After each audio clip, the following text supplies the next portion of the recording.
Hi everybody, Tex-Mex here. Thanks for joining me for another video. Let me start off by apologizing about my voice. I am suffering from a little bit of a chest cold, so I apologize for that. I still wanted to do this video because I came into this pistol this week, the Ruger LCP Max. Now I am a fan of pocket carrying, and there are a lot of arguments for and against it, but that's not what this video is about. I am a proponent of pocket carry. Here where I live, it's a bit of a warmer environment, and not only that, depending on the type of clothing I'm wearing, I am not always able to carry something inside the waistband. In those situations, I like pocket carry. It's very comfortable. The pistols I have chosen throughout the years disappear into my pocket, and I have good holsters for them. So for me, pocket carry has always been a big part of my rotation. I'm one of the few people, not the last one, according to some of my comments in my sections, but I'm one of the few that still does occasionally the fanny pack carry. I do inside the waistband carry. I do a lot of pocket carry. Now, I have hip holsters that I use, but I usually do those when I'm outside the city in the country, ranching or hunting or doing something of that sort. Inside the city, when I'm carrying, 99% of the time, it's going to be inside the waistband or pocket. The few times I'm doing fanny pack carry, it's typically when I'm traveling more with my kids, because I can have an EpiPen in there and, you know, flashlight, multi-tool, everything you need there in your fanny pack. And the first one I really pocket carried for a long period of time was the Kel-Tec P3AT. And I have it here in this fist holster.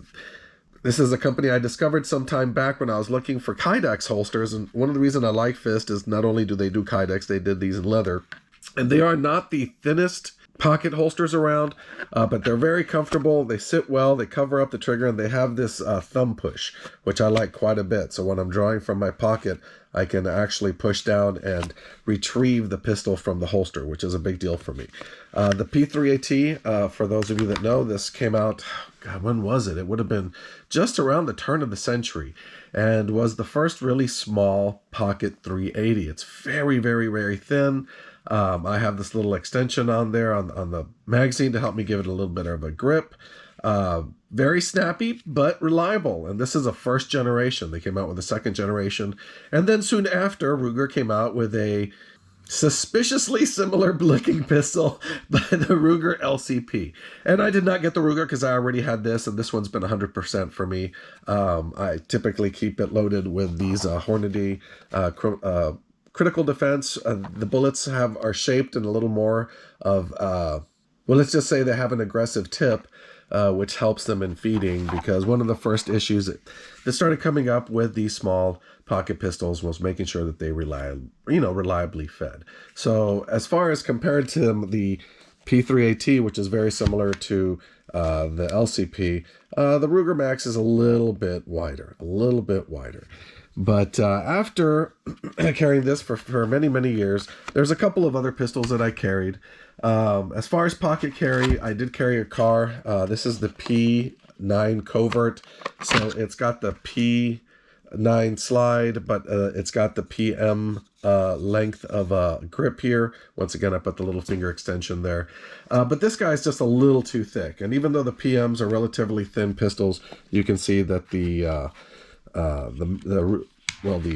LCP Max it's hard to tell there, but it's a little bit thinner. You can see when you take a look at the slides that this guy is a little bit thinner. So this was kind of for me pushing it on pocket carry. I carried it a few times, and I really have to have some loose slacks to fit this in my pocket. This is also a fist holster, but this is their Kydex ones. I like the Kydex as far as it being thinner, but truth be told, when I carried, I think it was the P3AT for a few years, after a while, this part of the holster started to break, and that's why I replaced it with the leather, and the leathers have, lasted forever. So I also at one point, in interest of getting 9mm pocket carry, I got this guy here, the Rohrbaugh.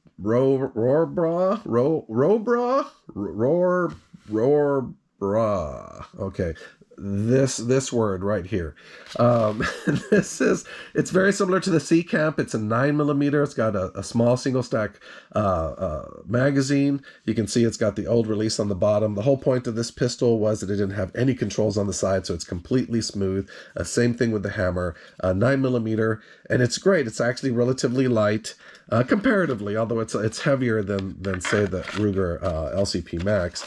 Was very small though, and I like to pocket carry this, but let me tell you, I have fired this thing. I had to put a few rounds through it. I will not carry any gun without putting a significant amount of rounds through it first, as far as just practice ammunition first to make sure it's working, and then I want to put in a good amount of the rounds that I'm actually going to carry in the pistol to make sure it functions well in them. And this sucker is a miserable pistol to shoot. I mean, I complained in a previous video about air weight 38 specials. If you got plus P in there, it can be a little snappy.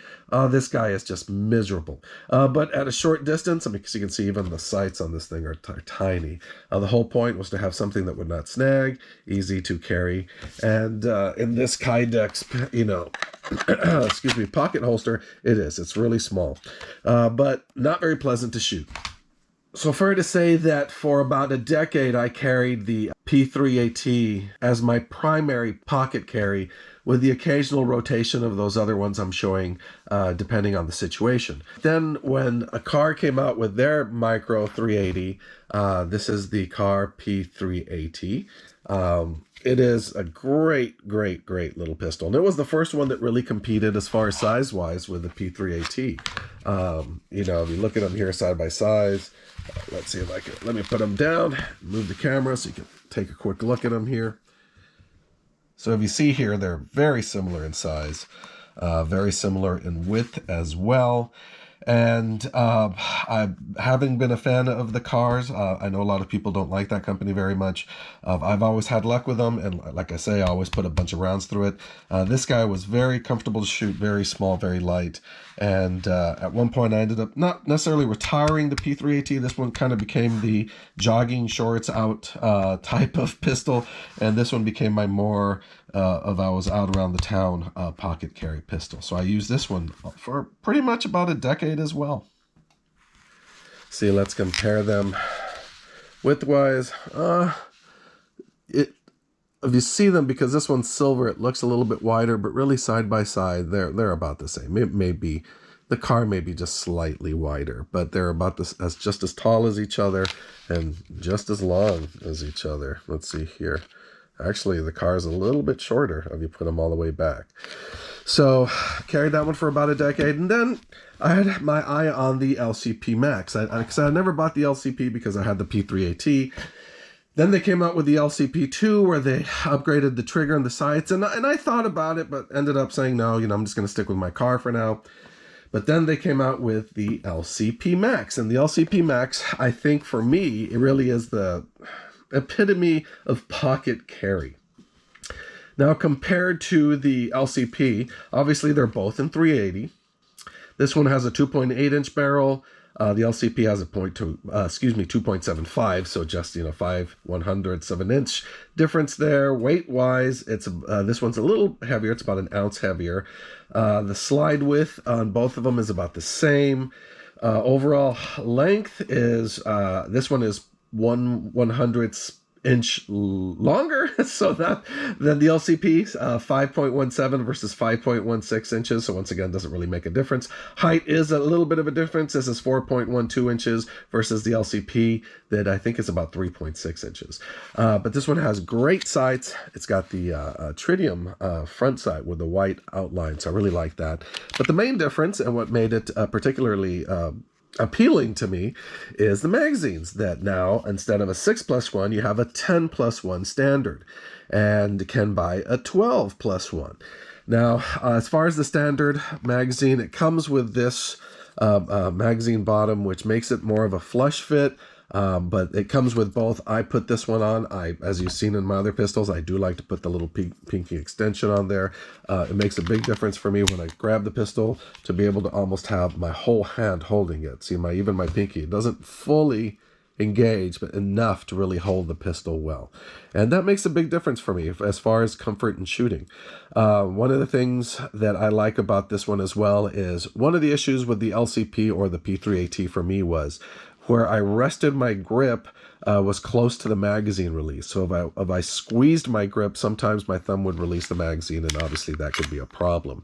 So when carrying the LCP, I had to be very cognizant of how I'd grip it if I was going to shoot it. I took this to the range, put some rounds through it, and unfortunately I haven't been able to get out of town. I've been terribly busy with work, and weekends have had many, many family obligations.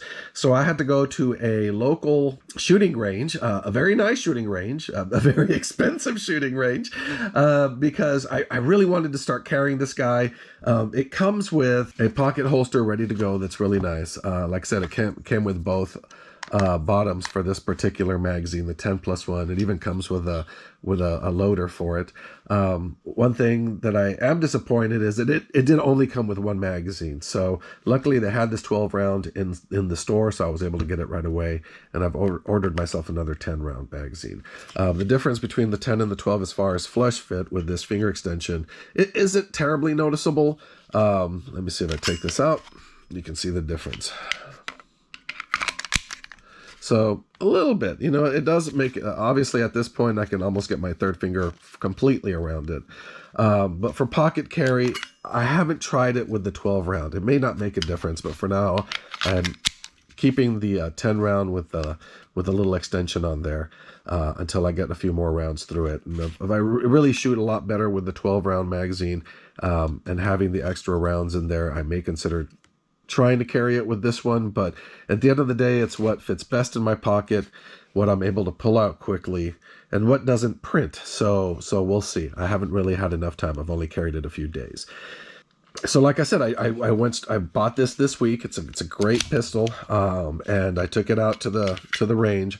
There were quite a few people there, so I did take my camera and I videotaped it a little bit. Did not speak to the camera. I didn't want to be that one guy kind of talking to myself at the shooting range. So I just kind of did some videotaping. I'm going to show that here in just a second, and I'll probably just do a little voiceover so I can say what's going on. But at the end, it did really well. The pistol shot great. I shot it very well with this magazine. The extra extension didn't make much of a difference. I tried two types of self-defense ammo. I tried this Hornady critical defense and this Sig Sauer elite defense. Both shot flawlessly through it. And then I put 100 rounds of Winchester white box and 50 rounds of some Federal through it. And I want to say it went completely through without a hiccup. That's not completely true. And you will see when I fire this here soon on the video and you watch it, those were the first rounds I put through this. And I put 10 rounds and then 10 rounds shooting it with two different types of bulk pack. And then I did 10 rounds of each type shooting it one-handed. I put my left hand on my chest to keep it out of the way and fired it single-handedly. And the first two shots, when I fired it single-handedly, the slide did not go all the way and engage back to the front. Just barely. In fact, all I had to do was tap it with my thumb and it went forward. But that happened twice. And most likely it's what's known as limp wristing, because after that second shot, I made the effort to squeeze my grip a little bit more than I necessarily would on the pistol and fire the rest of the rounds single-handed, and it never happened again.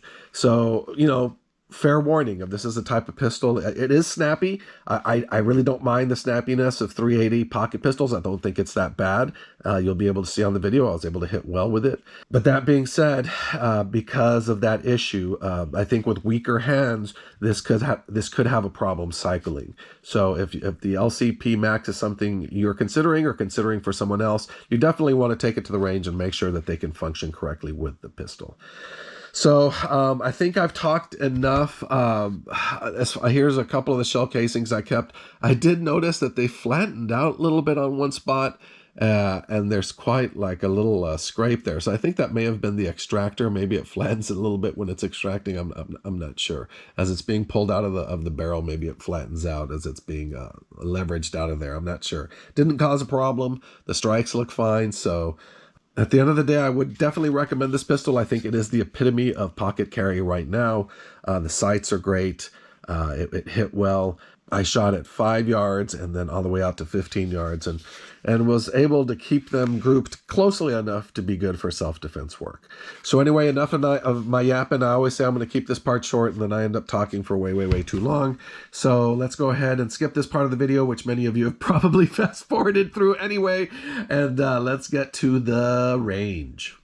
So these are the first rounds I shoot out of this pistol, Remington UMC. They're a 95 grain full metal jacket. I put them in the 10 round magazine with the finger extension. I'm going to fire them at the top left target.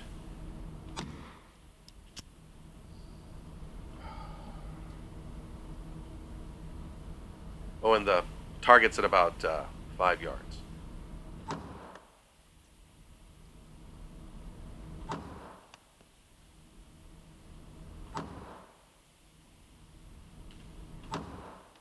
So you notice there some of the ejected casings are falling in front of my camera, and I'm firing just slightly to the right of the camera, well, high and to the right.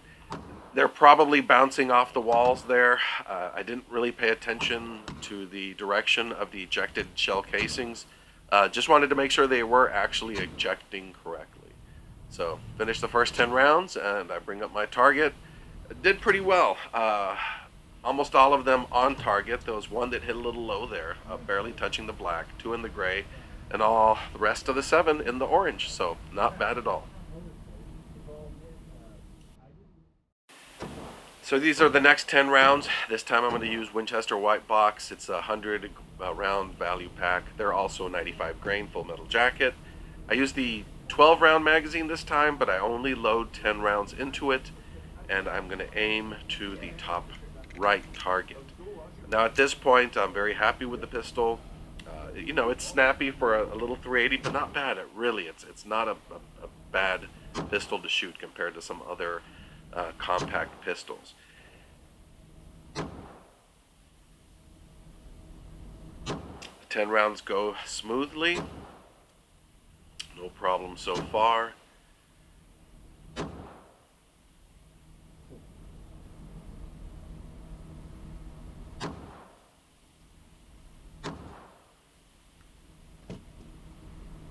Finish the rounds, bring up the target, and once again, you know, at 5 yards it did relatively well. About the same as the Federal. 1 in the black, a few more in the gray, and a few in the red. So now I move on to trying one-handed shooting. I first start with a UMC Remington ammo. I put it in the 10 round magazine. Has a little finger extension, and I'm shooting at the center target as they recommend. With my empty hand, I place it against my chest like I'm saying the Pledge of Allegiance, and fire 10 rounds into the center target. I have to take them a little bit slower, but the first round, you see, it didn't go all the way forward. So I tried to fire and it didn't. I noticed the slide wasn't all the way forward. And then second round, same thing.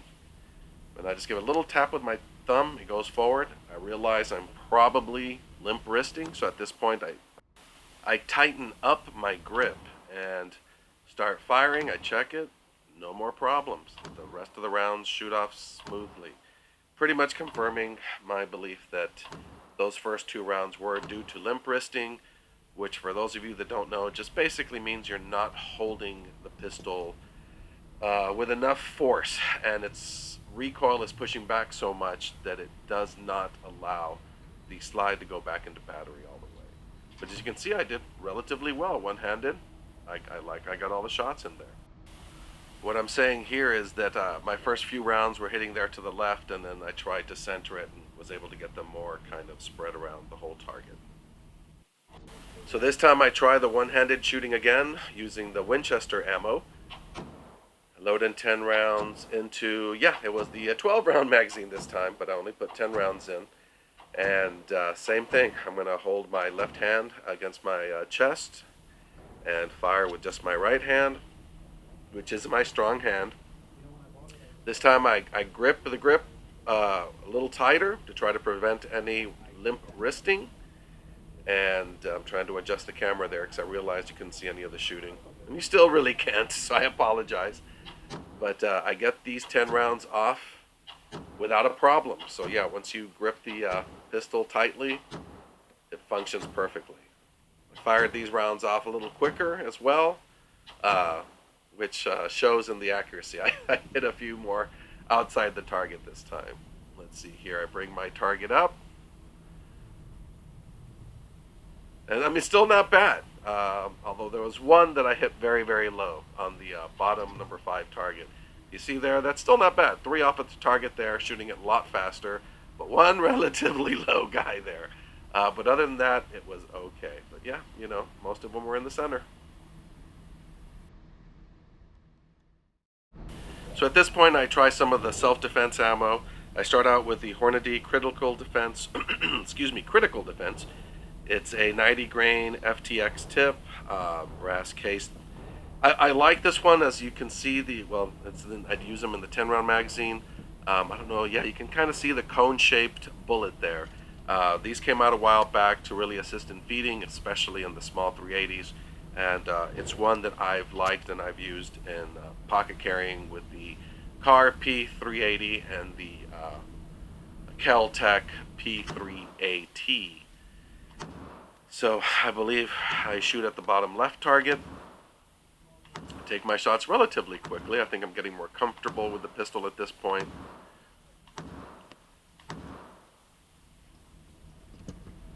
And then I bring up the target. Let's see here. Target number 4. Yeah, I mean, pretty good. Once again, the distance is not very far, but I mean, that's a relatively tight group, except for one that I dropped down a little bit. So I was very happy with that group with the Hornady.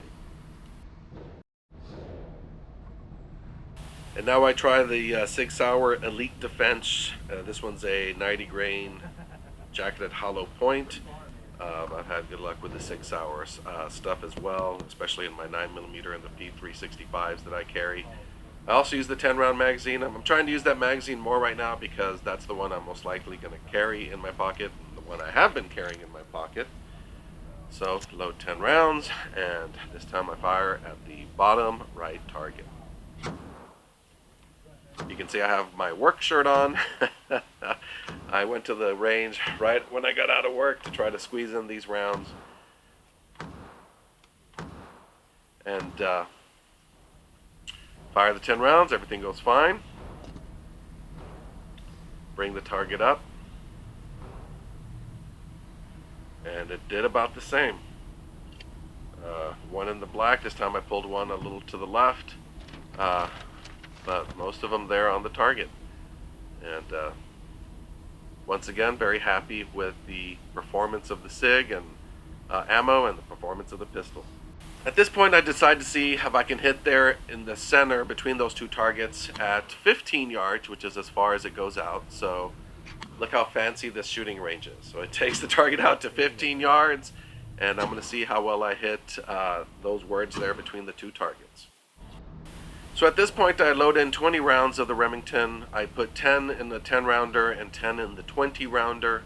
Because by the end of this shooting session, I'm going to shoot all that ammunition I have just to make sure it works well. I didn't record myself doing all that shooting because I thought that'd get a bit boring. But here I am shooting 10 rounds and then another 10 at those words between the bottom targets to see how well I can hit at 15 yards.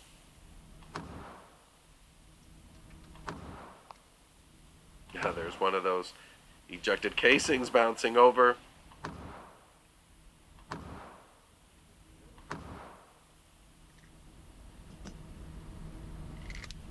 Now I'm switching and using the 12 round magazine. It's got a little more grip.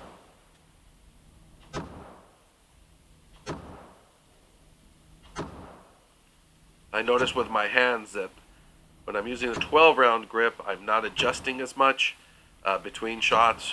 When I'm trying to focus on quick shots, I don't adjust my hand at all, but when I'm taking slower, well-aimed shots, I do notice myself slightly adjust really quickly. So that was 20 rounds. Bring up the target.